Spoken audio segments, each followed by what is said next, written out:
My daughter-in-law gifted me a cruise with her and my son. During the fancy dinner, while she kept my son distracted on the dance floor, a waitress handed me a note that said, "I just saw her put something into your drink." I switched our glasses and watched my daughter-in-law drug herself instead of me. 20 minutes later, she was babbling nonsense while my son stared at her in horror, asking if she needed a doctor. That's when I realized I'd been living with a predator for months, and she'd been slowly destroying my mind one sip at a time. If you're watching this, subscribe and let me know where you're watching from, because this story gets way darker than you think, and I guarantee you haven't heard anything like it before. But let me back up and tell you how I got to that moment, because honestly, I should have seen it coming from day one. The signs were all there, painted in red flags that I mistook for welcome mats. When my son Elliot called on a Tuesday evening, his voice had that excited edge I hadn't heard in years. "Mom, I want you to meet someone special. Are you free for dinner this weekend?" My heart did a little skip. Not because of romance. Lord knows I'd given up on finding love again after losing Richard, but because it had been so long since Elliot sounded genuinely happy. Success had made him distant. His tech company consumed 18-hour days, and our weekly dinners had gradually become monthly phone calls, then holiday visits with awkward hugs. Saturday night arrived, and I spent an embarrassing amount of time choosing the right outfit. Nothing too fancy, didn't want to seem like I was trying too hard, but nice enough to make a good first impression. The restaurant was one of those upscale places downtown with white tablecloths and waiters who whisper. When Elliot walked in holding hands with this stunning blonde, I understood immediately why he'd been so distracted lately. She was the kind of beautiful that makes other women check their lipstick. Tall, elegant, with perfectly styled hair that probably cost more than my monthly grocery budget. "Mom, this is Ava," he said, and his face was glowing in a way I hadn't seen since he was 12 and got his first bicycle. "Mrs. Bennett, I've heard so much about you," she said, extending a perfectly manicured hand. Her smile seemed genuine, warm, and her grip was firm without being aggressive. "Elliot talks about you constantly. He's told me all about your charity work and how you practically built half the library's children's section." "Really?"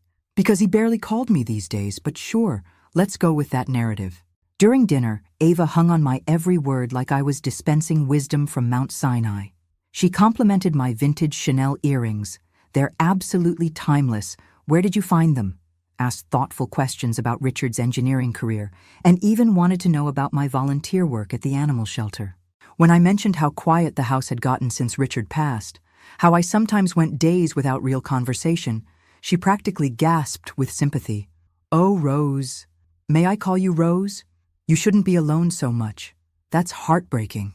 She reached across the table and squeezed my hand, her touch warm and reassuring. "Elliot, didn't you mention that cruise we booked for next month? The one to the Caribbean?" Elliot looked genuinely surprised, his fork pausing halfway to his mouth. "Well, yes, but I thought we'd discussed keeping it just the two of us. Rose should come with us." Ava's enthusiasm seemed to bubble over naturally. "It'll be perfect. Just the three of us bonding. I'd absolutely love to get to know my future mother-in-law better. Please say yes, Rose. It would mean the world to me." Future mother-in-law. The words hit me right in the chest, in that empty space that had been aching since Richard died. Someone wanted me around. Someone was planning a future that included me. I said yes before Elliot could raise any objections, and honestly, I would have said yes to a trip to Antarctica if it meant feeling wanted again. Over the next few weeks, Ava and I became practically inseparable, and I started feeling like I had a daughter for the first time in my life. Shopping trips where she'd actually ask my opinion on dresses, coffee dates where she'd listen to me ramble about Richard's terrible jokes and his obsession with fixing things that weren't broken. Long lunches where she'd encourage me to order dessert and tell me stories about her teaching job that made me laugh until my cheeks hurt. She was everything I'd hoped for in a daughter-in-law. Attentive without being clingy, sweet without being saccharine, genuinely interested in my life without seeming like she was interviewing me for something. Or so I thought. God, I was such a fool. During one of our shopping excursions to that fancy mall across town, she seemed absolutely mesmerized by my house. We'd stopped by so I could grab my good credit card, and she walked through the rooms with this dreamy, almost reverent expression. Her fingers traced the marble countertops in the kitchen. She stood for a full minute, admiring the crystal chandelier Richard had surprised me with for our 20th anniversary. And she spent way too long staring at the view from the master bedroom balcony. "Rose, this place is like something from a magazine," she sighed, settling into Richard's old leather chair in the study like she was testing how it felt. "I bet you wake up every morning feeling like absolute royalty. The light, the space, the way everything flows together. It's perfect." "It's just a house, dear," I said, though her appreciation was flattering. "Richard and I were lucky, but it's really too big for just me now." She shook her head firmly, her eyes still scanning the room like she was memorizing every detail. "No, it's not just a house. This is a dream home. Someone could live here forever and never want to leave, never need to leave." The way she said those last words, "never need to leave," gave me an odd chill, but I brushed it off as enthusiasm. Maybe she was just imagining her future with Elliot, thinking about the kind of home they might build together someday. That same afternoon, I made what I now realize was a crucial mistake. While we were at the department store, I left my purse with her for a few minutes when I ducked into the restroom. She was trying on a scarf, chatting with the sales associate about how silk scarves never go out of style, and it seemed natural to ask her to watch my things. When I came back, nothing seemed out of place. My wallet was where I'd left it, my keys were still clipped to the inside pocket, and Ava was exactly where I'd left her, now trying on a pair of sunglasses that made her look like a movie star. But thinking back now, with everything I know, that was probably when it started, when she had access to my purse, my pill organizer, my whole life condensed into that one leather bag. "Ready to go grab lunch?" she asked brightly, linking her arm through mine like we were old friends. I should have been more careful. I should have paid attention to how she seemed to know exactly where everything was in my house after just one visit. I should have wondered why someone on a teacher's salary could afford designer clothes and expensive dinners. But I was so starved for companionship, so desperate to feel needed and wanted again, that I ignored every instinct screaming at me to be cautious. What I didn't know was that my peaceful retirement was about to become a living nightmare, and the woman I was growing to love like the daughter I never had was already planning to destroy me from the inside out, one carefully measured dose at a time. The confusion started about a week before the cruise, and at first, I convinced myself it was just stress, maybe excitement about the trip, or the natural anxiety that comes with getting older and facing the fact that your mind might not be as sharp as it used to be. It began with small things that I tried to laugh off. I woke up in my guest bathroom one Tuesday morning, standing in front of the mirror in my nightgown, completely disoriented. For several terrifying minutes, I couldn't remember if I was at home or in some hotel room. The marble tiles under my bare feet felt foreign. The reflection staring back at me looked like a stranger, and my heart hammered against my ribs like a trapped bird. "Get it together, Rose," I whispered to myself, gripping the marble countertop until my knuckles went white. "You're in your own house. This is your bathroom. You've lived here for 32 years. But the confusion lingered like fog, making everything feel unreal and disconnected. Later that same day, I ran into my neighbor Janet at the grocery store. Janet, who I'd known since the Carter administration, who'd brought me casseroles after Richard's funeral and still borrowed my hedge trimmer every spring. She was standing right in front of me in the produce section, holding a bag of oranges and smiling warmly. "Rose, how are you holding up, honey?" I stared at her face, familiar but suddenly nameless, and felt my brain scramble for information that should have been automatic. The silence stretched uncomfortably while she waited for me to respond, her smile starting to fade into concern. I'm sorry. I'm having one of those days," I finally managed, forcing a laugh that sounded hollow even to me. "You know how it is. Are you feeling all right?" Janet's voice carried that careful tone people use when they're worried but trying not to show it. "You look a little pale." "Just tired," I lied, because what else could I say? That I was losing my mind at 68? That I couldn't remember the name of someone I'd known for decades? When I told Elliot about these episodes during our next phone call, I tried to keep my voice light and casual, like they were amusing little quirks instead of terrifying glimpses into what felt like early dementia. "It's probably just stress, Mom," he said, but his voice sounded distant, distracted by whatever was on his computer screen. "Or maybe you need a vacation." Good thing you're coming on the cruise with us. Sea air, relaxation, no responsibilities. It'll be perfect. Before I could respond, I heard Ava's voice in the background, and then she was on the phone, her tone warm and reassuring. Rose, sweetie, don't worry about those little memory hiccups. My uncle went through something similar when he hit his 70s, just age catching up with him. You know, the ocean air will do you absolute wonders. Sometimes we just need to get away from our routines and let our minds reset. Her uncle. She mentioned him so casually, like it was just normal family history, but something about the way she said it bothered me in a way I couldn't articulate. What happened to your uncle? I asked, curiosity getting the better of me. There was a brief pause before she answered. Oh, he's doing much better now. He's in a lovely care facility where he gets all the help he needs. Very peaceful, very serene. He seems quite content there. The incidents kept happening with increasing frequency. I'd find myself standing in my kitchen with no memory of walking there, holding a coffee mug and wondering if I'd been planning to make tea instead. I'd start telling stories to my reflection in the bathroom mirror and forget the endings halfway through.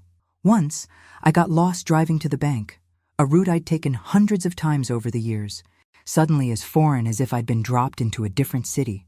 But here's what's really twisted about the whole situation. Every time something happened, every time I had one of these frightening episodes, Ava would show up within hours. She'd arrive with homemade soup or fresh-baked cookies, settling into my kitchen like she belonged there, full of sympathy and concern.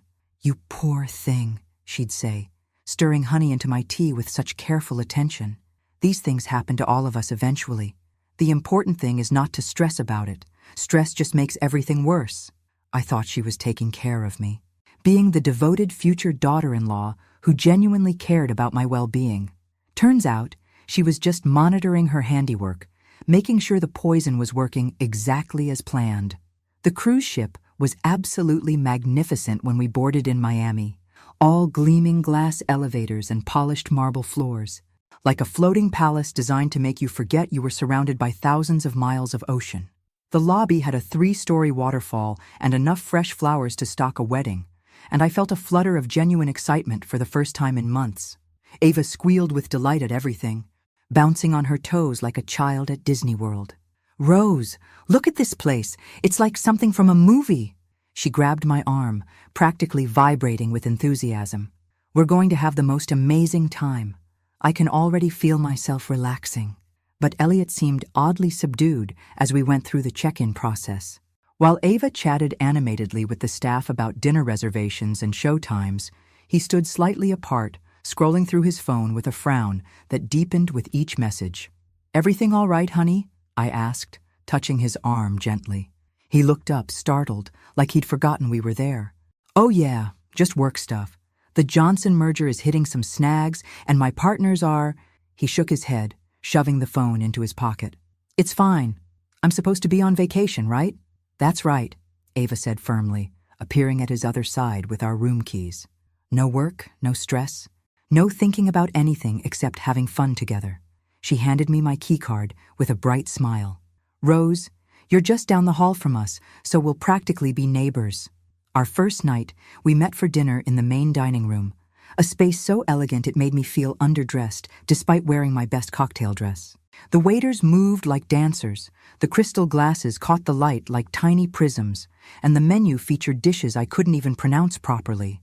Elliot was making an effort to be present, asking me about my plans for the next day and complimenting Ava's dress, but there was something strained in his smile, a tension around his eyes that reminded me of how he'd looked as a teenager when he was hiding a bad report card. You seem tired, sweetheart, I said, reaching across the table to squeeze his hand. Are you sure you're feeling all right?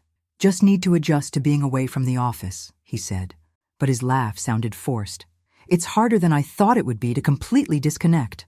After dinner, we strolled around the ship's promenade deck, admiring the way the moon painted a silver path across the dark water. Ava linked arms with both of us, chattering about all the activities she wanted to try. The rock-climbing wall, the cooking classes, the dance lessons. This is perfect, she sighed contentedly. Just the three of us, no distractions, no interruptions. We can really get to know each other. But as we headed back to our cabins, I couldn't shake the feeling that something was off. Maybe it was the way Elliot kept checking his phone, even though we were in the middle of the ocean with spotty service. Maybe it was how Ava seemed almost too enthusiastic, like she was performing happiness rather than feeling it. Later that night, as I was getting ready for bed, I heard voices from their cabin next door. The walls were thinner than I'd expected, and their conversation carried clearly through the ventilation system. His voice was low but agitated. "I never discussed this timeline with you, Ava. This wasn't part of the plan." Her voice, higher and more insistent. "Plans change, Elliot. We don't have a choice now.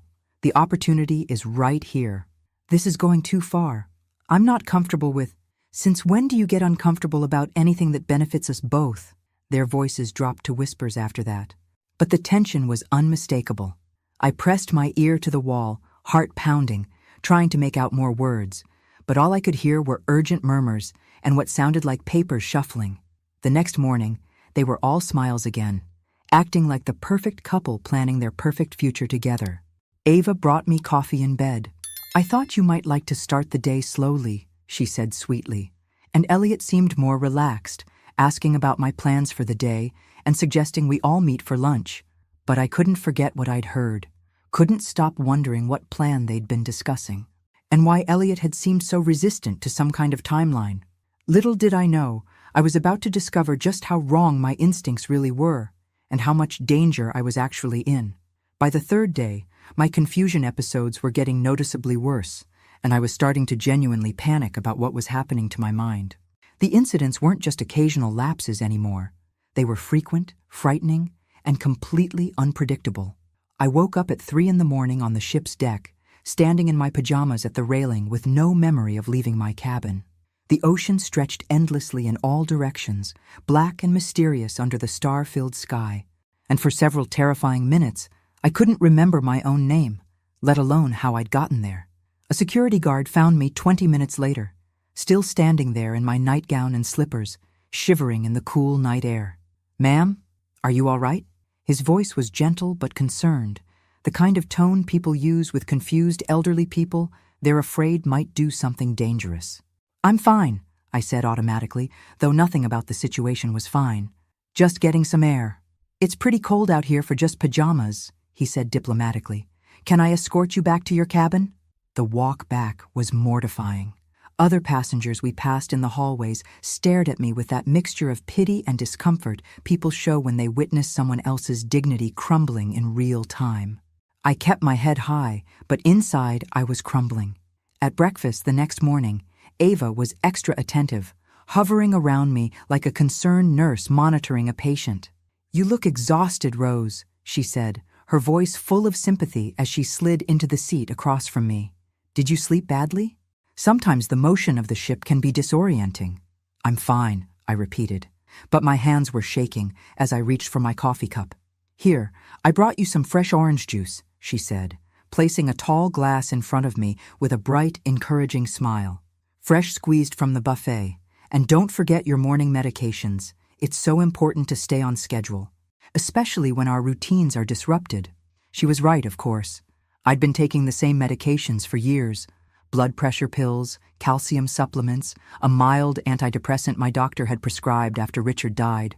But lately, they looked slightly different than I remembered. The shapes were subtly wrong. The colors not quite what I expected. When I mentioned this to the ship's doctor during what Ava had insisted was a routine wellness check, he nodded dismissively. "Generic brands often vary in appearance, Mrs. Bennett. Pharmaceutical companies change their manufacturing processes, use different dyes, different coatings. As long as you're getting them from the same pharmacy, there's nothing to worry about." It made sense at the time. Why would I doubt a medical professional? Ava also started carrying my purse during our daily excursions around the ship, claiming she wanted to help since I seemed a bit scattered lately. So thoughtful of her. So considerate. She'd take charge of my room key, my credit cards, even my lip balm, organizing everything in that efficient way that made me feel taken care of instead of diminished. "You just focus on enjoying yourself," she'd say warmly. "Let me handle the details." That afternoon, while she and Elliot were at the spa getting couples massages, I decided to rest in my cabin. But as I lay on the narrow bed, staring at the ceiling and listening to the distant sounds of laughter from the pool deck, Fragments of their whispered conversation kept replaying in my mind. The timeline they'd discussed. The plan that was apparently benefiting both of them. The way Elliot had seemed so resistant to whatever Ava was pushing for. And then there was her comment about her uncle. How casually she'd mentioned his memory issues, and how content he seemed in his care facility. Something about that whole story felt rehearsed, like she'd told it many times before to many different people. I tried to push the thoughts away, tried to convince myself I was being paranoid and suspicious because my own mental clarity was deteriorating. But the doubts kept creeping back in, persistent as water finding cracks in a dam. Something was happening to me, something beyond normal aging, and I was starting to suspect it wasn't entirely natural. But what I discovered next changed everything I thought I knew about the people I trusted most. It was formal night on the ship, and the main dining room had been transformed into something from a fairy tale. Crystal chandeliers cast warm light over tables, draped in pristine white linens, and the live orchestra played soft jazz that made conversation feel more intimate and meaningful. Ava looked absolutely stunning in a gold sequined dress that clung to her figure like liquid metal and caught the light every time she moved. The dress probably cost more than my monthly mortgage payment, and I found myself wondering again how someone on a teacher's salary could afford such expensive clothes. But then again, maybe Elliot had bought it for her. He'd always been generous with the people he cared about. "You look beautiful tonight, dear," I told her as we were seated at our usual table near the dance floor. "Thank you, Rose. You look pretty elegant yourself in that navy dress." She reached across and squeezed my hand affectionately. "I'm so glad we're all here together. This has been such a perfect trip." Elliot seemed more relaxed than he'd been all week, actually laughing at Ava's stories about her most challenging students and asking me about my plans for redecorating the guest bedroom when we got home. For the first time since we'd boarded, he seemed present and engaged instead of distracted by invisible worries. When the live band started playing Moon River, one of Richard's favorite songs, Ava's eyes lit up with delight. "Oh, I love this song. Elliot, dance with me?" She stood and extended her hand with a playful smile. "I'm not much of a dancer," he protested, but he was already pushing back his chair. "That's what makes it fun," she laughed, pulling him toward the polished dance floor where other couples were already swaying to the music. I smiled, watching them move together under the soft lights. Elliot was right. He wasn't much of a dancer, but Ava made up for his awkwardness with natural grace, guiding him through simple steps that made them look like they belonged together. Maybe I'd been overthinking everything. Maybe they'd just been stressed about wedding planning and work pressures, and I'd misinterpreted normal couple tensions as something sinister.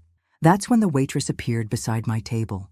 She was young, maybe 25, with concerned brown eyes and the kind of serious expression that immediately put me on alert. She opened a leather-bound menu in front of me with deliberate precision and said, just loudly enough for nearby tables to hear, "Here's the special dessert menu you requested." "Ma'am, I hadn't requested any menu, special or otherwise." Confused, I looked down at the open page, expecting to see photographs of elaborate cakes and chocolate confections.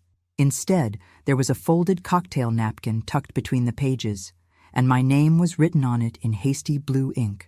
My hands trembled as I unfolded the napkin under the cover of the menu. "I saw her put something in your drink when she got up to dance. Small white powder from a tiny bottle in her purse. Don't react. Switch glasses when she comes back. Get help immediately."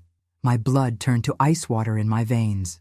I looked up at the waitress, who was still standing beside my table with professional composure. But her eyes were intense and worried. "Thank you," I whispered, my voice barely audible over the music. She gave me the slightest nod and walked away, leaving me alone with the most terrifying revelation of my life. I looked toward the dance floor where Ava was spinning gracefully in Elliot's arms. Her sequined dress catching the light like stars, her laughter carrying over the music.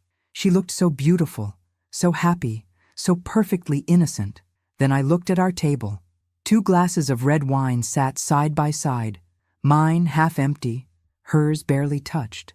They looked identical, elegant crystal glasses filled with the same deep burgundy liquid.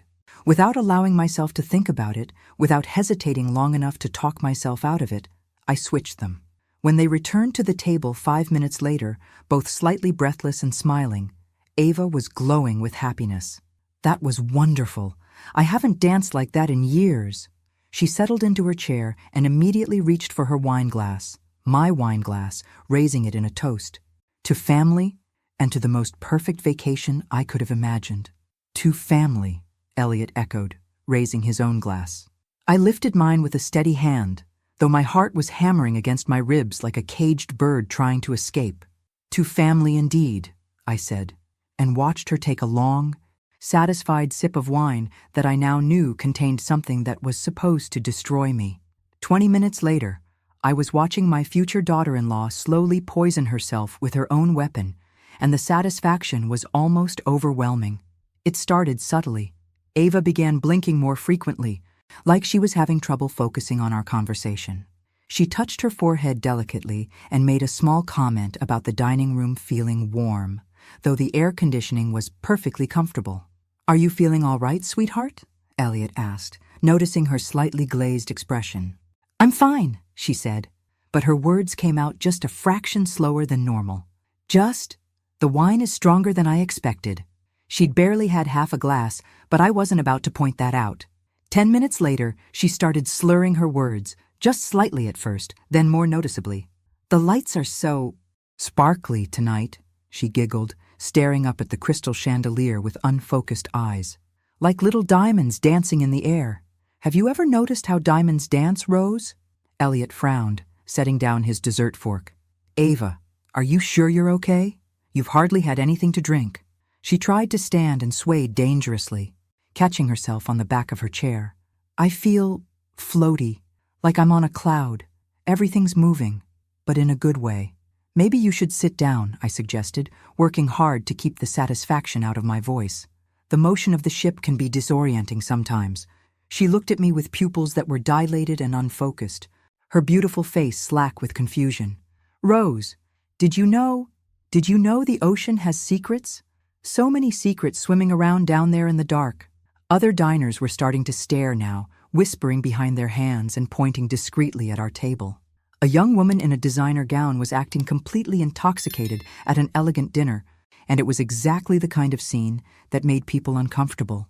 "I have secrets too," Ava continued, her voice getting louder and more erratic. "Big secrets, important secrets, but they're safe with me because I'm very good at keeping things safe." Elliot was genuinely worried now, his face flushed with embarrassment and concern. "Okay, that's enough. Come on, Ava, let's get you back to the room so you can lie down." "But I don't want to lie down," she protested, her words slurring together. "I want to tell Rose about the secrets. She should know about the secrets because they're her secrets too, sort of." My heart stopped for a moment. Even drugged and incoherent, was she about to confess what she'd been doing to me? "You're not making sense," Elliot said firmly, standing and moving to help her up. "Let's go." As he guided her toward the elevator, she kept talking, rambling nonsense about floating castles and golden fish, and how beautiful it would be to live in a palace by the sea forever and ever.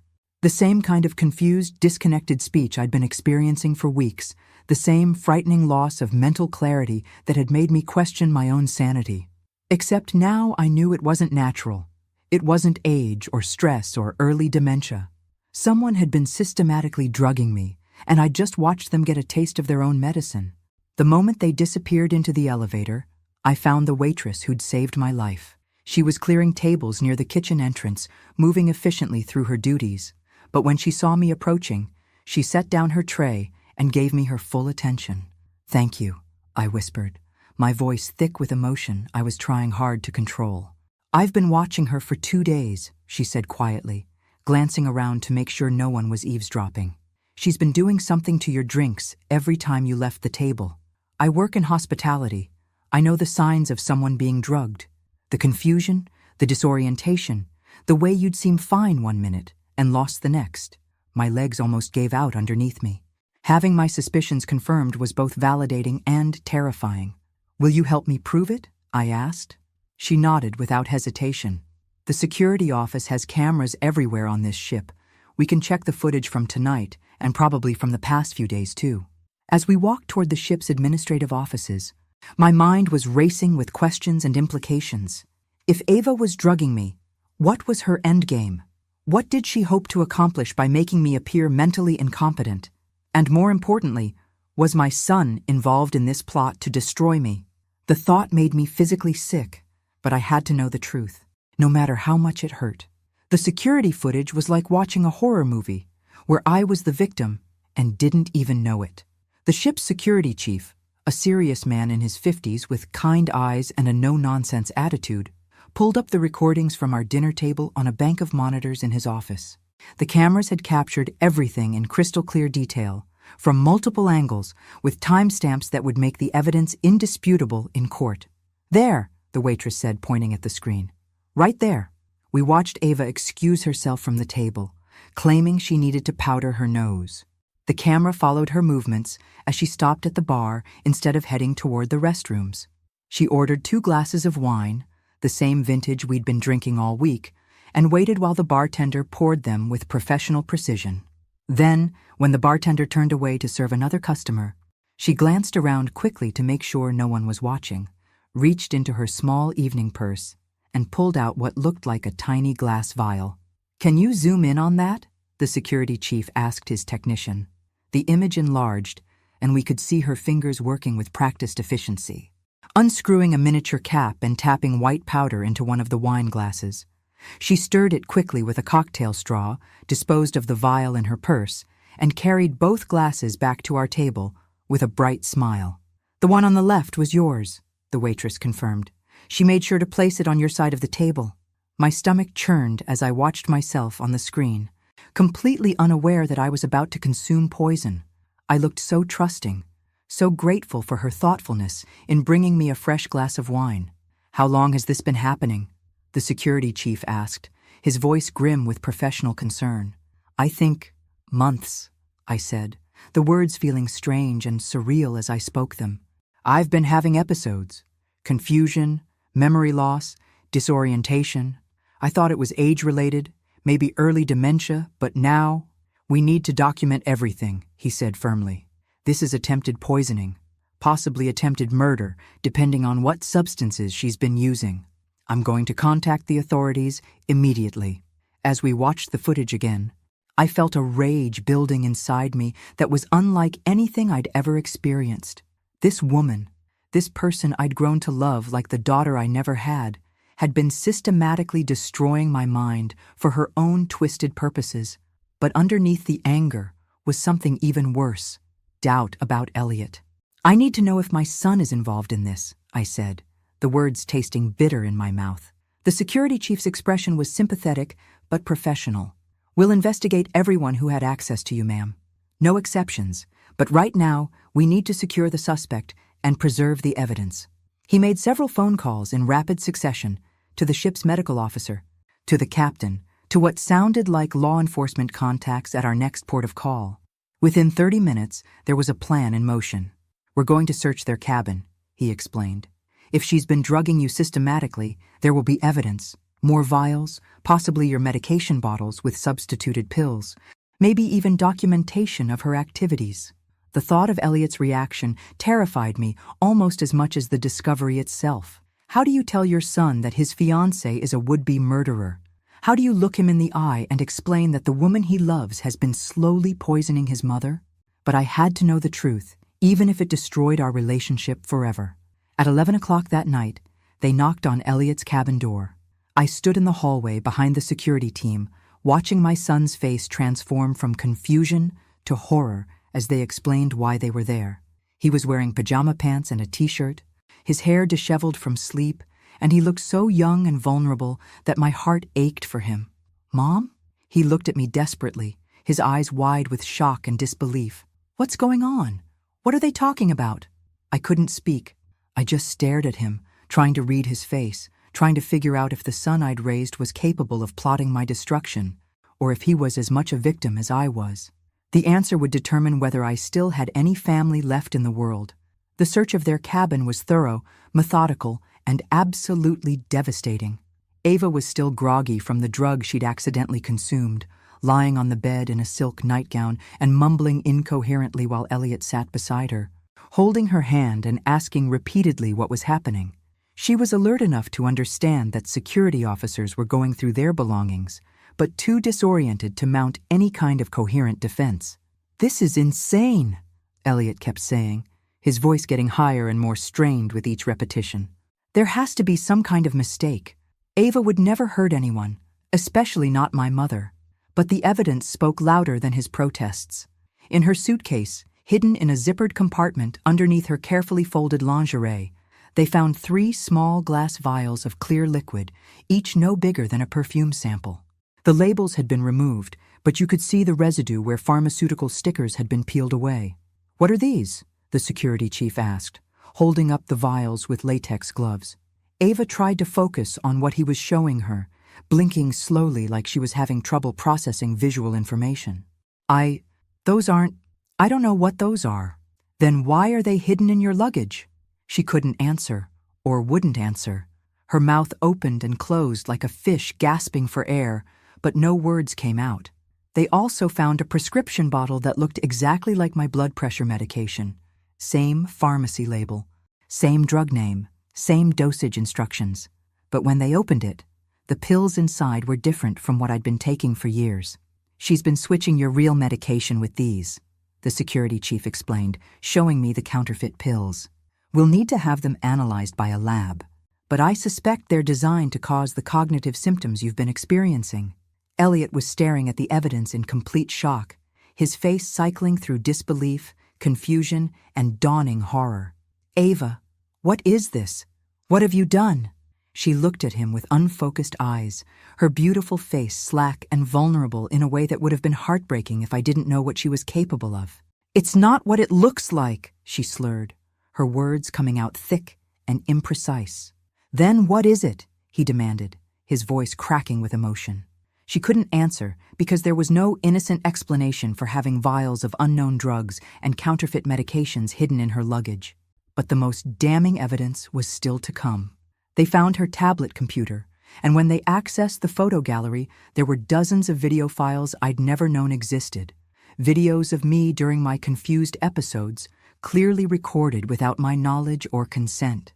The security chief played them on the small screen while we all watched in horrified silence. There I was, stumbling through my own kitchen, looking lost and disoriented. There I was, forgetting words mid-sentence during what looked like a phone conversation. There I was, appearing intoxicated and confused during what I now recognized as one of our shopping trips. "Evidence," the security chief said quietly. "She was building a case to prove you were mentally incompetent." The pieces fell into place with sickening clarity. Ava hadn't been drugging me randomly or maliciously. She'd been systematically creating a documented pattern of cognitive decline, preparing to have me declared legally incompetent so she could— What? Take control of my finances? Have me committed to a care facility? The ship's medical officer examined my prescription bottles that I'd brought from home. Sure enough, my medications had been tampered with. Pills that should have been controlling my blood pressure had been replaced with substances designed to cause confusion, disorientation, and memory loss. "How long has this been going on?" the medical officer asked. "Months," I said, my voice hollow with shock. "Maybe since we first met." As they prepared to transfer Ava to the ship's holding facility until we reached port, I finally asked Elliot the question that had been eating at me since this nightmare began. "Did you know?" He looked at me with tears streaming down his face, his expression broken and devastated.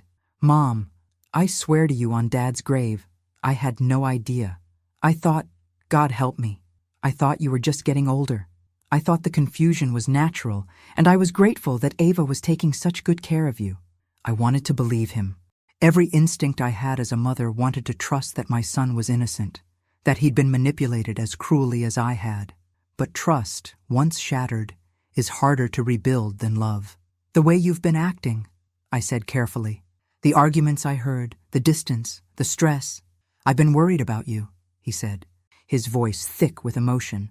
"And Ava kept suggesting that maybe you needed professional evaluation. Maybe you weren't safe living alone anymore. I thought she was being caring and responsible, looking out for your best interests. The manipulation had been perfect, I realized. She'd made him complicit without his knowledge. turned his genuine concern for my well-being into a weapon against me. But I still wasn't entirely convinced he was as innocent as he claimed. The next morning, we docked in Miami, and real police officers boarded the ship with the kind of efficiency that suggested they'd dealt with shipboard crimes before. They took Ava into custody, and she was alert enough by then to understand that her life as she'd known it was over. Detective Maria Santos, a sharp-eyed woman in her 40s with graying hair and a no-nonsense attitude, interviewed me in the ship's conference room while technicians photographed evidence and took statements from witnesses. We ran Ms. Mitchell's fingerprints through our database as soon as the ship's security contacted us, she said, consulting a thick file folder. What we found is disturbing. She spread photographs across the table. Mugshots, driver's license photos, what looked like surveillance images from security cameras. Ava Mitchell isn't her real name. She's actually Ava Richardson, and she has a criminal record going back 7 years. Fraud, identity theft, elder abuse. She's made a career out of targeting wealthy older people. My stomach dropped. There have been others? At least 3 that we know of. Most recently, she was married to a man named Robert Hughes, 62 years old, successful contractor from Tampa. He died 8 months ago under what his family considered suspicious circumstances. Apparent heart attack during what appeared to be a bout of food poisoning. Elliot went pale. She told me she'd never been married before. She inherited a significant portion of his estate, about $400,000 plus his house. His children contested the will, claiming their father had been acting strangely in the months before his death, showing signs of cognitive decline that didn't match his medical history. The pattern was becoming horrifyingly clear. There's more, Detective Santos continued. She had a wealthy uncle, Edward Richardson, who was committed to a psychiatric facility 3 years ago after exhibiting sudden signs of dementia and severe confusion. Ava was his primary caregiver before the commitment, and she now has full power of attorney over his finances. I felt sick. Is he still alive? Very much so. And according to his doctors, his dementia has improved dramatically since he was moved to a different facility and his medications were changed. They're now questioning his original diagnosis. So she's done this before, I said, though it wasn't really a question. We believe she's been perfecting this technique for years. She targets wealthy individuals, usually older people with adult children who live far away. She gains their trust, slowly poisons them to create symptoms of cognitive decline, then either inherits their assets when they die or gains control of their finances when they're declared incompetent. Elliot was shaking, his hands clenched into fists on the table. If she could do this to you, what was she planning for me? Detective Santos gave him a sympathetic look. Based on her established pattern, I'd say you would have been next after your mother was successfully committed or eliminated. A tragic accident. Maybe carbon monoxide poisoning, allergic reaction to medication, car crash, something that would leave her as your widow and sole heir to both your assets and your mother's estate. The scope of her plan was breathtaking in its calculated cruelty. She would have destroyed my mind, stolen my life, murdered my son, and walked away with everything we'd worked for, probably to start the process over again with the next wealthy family. We're reopening the investigation into Robert Hughes's death, Detective Santos said, and we'll be reviewing Edward Richardson's case as well. If you'd switched those glasses. Mrs. Bennett, you might have saved not just your own life, but prevented future murders. What happens now? I asked. Ava Richardson will be charged with attempted murder, fraud, identity theft, and elder abuse. Given the evidence and her criminal history, she's looking at 25 to life in prison. Her uncle will be moved to appropriate care, and his finances will be investigated. And you'll need extensive medical evaluation to determine what substances she was giving you and what the long-term effects might be. As they led her off the ship in handcuffs, Ava looked back at me one last time. Her beautiful face was composed now, no longer confused or disoriented, and I saw her clearly for what she really was, a predator who had chosen the wrong prey. I really did care about you, Rose, she called out, her voice carrying that same sweet tone she'd used when bringing me soup and sympathy. You have to believe that. But I didn't believe it, because someone who cares about you doesn't systematically destroy your mind for profit. Someone who cares about you doesn't turn your own son into an unwitting accomplice in your destruction. Someone who cares about you doesn't plan your murder while holding your hand and calling you family. The medical tests at the hospital in Miami were extensive and horrifying. The substance Ava had been giving me was a sophisticated cocktail of drugs designed to cause cognitive impairment, confusion, and memory loss without showing up in standard blood tests. It was the kind of thing that required pharmaceutical knowledge and careful dosing. Too little, and the effects would be minimal. Too much, and the victim might die before the plan could be completed. You're extremely lucky you caught this when you did, Dr. Patricia Williams, the toxicologist, explained as she reviewed my test results. This particular combination of substances can cause permanent brain damage with long-term exposure. A few more months of systematic poisoning and the cognitive effects might have been irreversible. The drugs were cumulative, building up in my system over time, which explained why my symptoms had gotten progressively worse. Each dose had added to the previous one, creating an increasingly severe impairment that would have eventually left me completely dependent on a caregiver, namely, Ava. Elliot stayed with me throughout the entire medical ordeal, holding my hand during the procedures, bringing me books and magazines to pass the time, and most importantly, listening when I needed to talk through everything that had happened. He looked like he'd aged 10 years in the past week, his face drawn with guilt and exhaustion. "I keep thinking about all the signs I missed," he said one afternoon as we sat in my hospital room, watching the Miami skyline through the window. "The way she always wanted to know about your finances, how she insisted on coming to your doctor's appointments, how she seemed to know more about your medical history than I did." "You couldn't have known," I told him, though part of me was still working through my own feelings about his role in everything. "She was good at what she did, professional, but I should have seen it. I should have protected you." His voice cracked with emotion. "She even suggested we get you evaluated for dementia last month, said it would be better to catch it early, get you the help you needed. I thought she was being caring and responsible." The police investigation revealed the full scope of Ava's crimes and the intricate planning that had gone into targeting our family. She had researched us for months before the accidental meeting she'd orchestrated with Elliot. She knew about my wealth, my isolation after Richard's death, and my desperate desire to be closer to my son.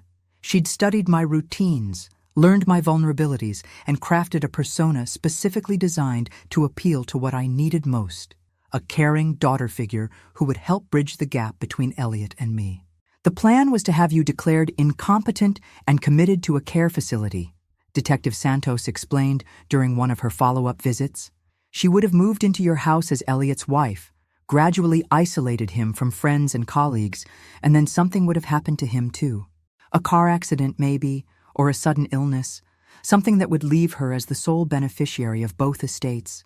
A year-long plan to systematically destroy my family and steal everything we'd worked for. But she'd underestimated one crucial factor: a caring waitress with good instincts and the courage to get involved. Ava Richardson was sentenced to 25 years in prison for attempted murder, fraud, elder abuse, and a dozen other charges. Her uncle Edward was moved to a reputable facility and was slowly recovering with proper medication and care. The investigation into her previous husband's death was reopened, and authorities were confident they would find enough evidence to file additional charges. Elliot moved back home during my recovery and simply never left. He set up a home office in Richard's old study, cut back his work hours dramatically, and we started having dinner together every night like we had when he was young. "I almost lost you," he told me one evening as we sat on the back patio, watching the sunset paint the sky in shades of gold and pink. "I'm not taking that risk again. Business will survive without me micromanaging every detail, but I can't survive losing you." Our relationship had never been closer, and the trauma had stripped away years of polite distance and forced us to confront how much we actually meant to each other. We talked about Richard, about missed opportunities, about the future we wanted to build together. I was back to my old self within a few months, sharp, independent, and maybe a little more cautious about who I trusted. But I wasn't bitter or paranoid. Life's too precious to waste on negative emotions, and I'd learned that I was stronger and more resilient than I'd ever imagined. Every morning, I woke up in my beautiful house and felt genuinely grateful, not just for the luxury and comfort, but for the clarity of mind to appreciate them, for my son's presence and love, for the second chance I'd almost lost to a predator's greed. The woman who tried to steal my life had ended up giving me something precious instead, the knowledge that I could survive anything, and that sometimes the people trying to destroy you end up destroying themselves. Ava had wanted to live in my house forever, surrounded by all the beautiful things Richard and I had collected over the years. Now she's got a permanent address, too, just not the one she was planning on. Her new home has bars on the windows and locks on the doors, and she'll be there for the next quarter century. Thinking about how a simple switched glass changed everything. What did you think of this story? Have you ever had someone in your life who seemed too good to be true, who paid just a little too much attention to your personal business? Share your thoughts in the comments below, because I'd love to hear about your experiences with people who weren't quite what they seemed. Thanks for listening. Don't forget to subscribe and feel free to share your story in the comments. Your voice matters.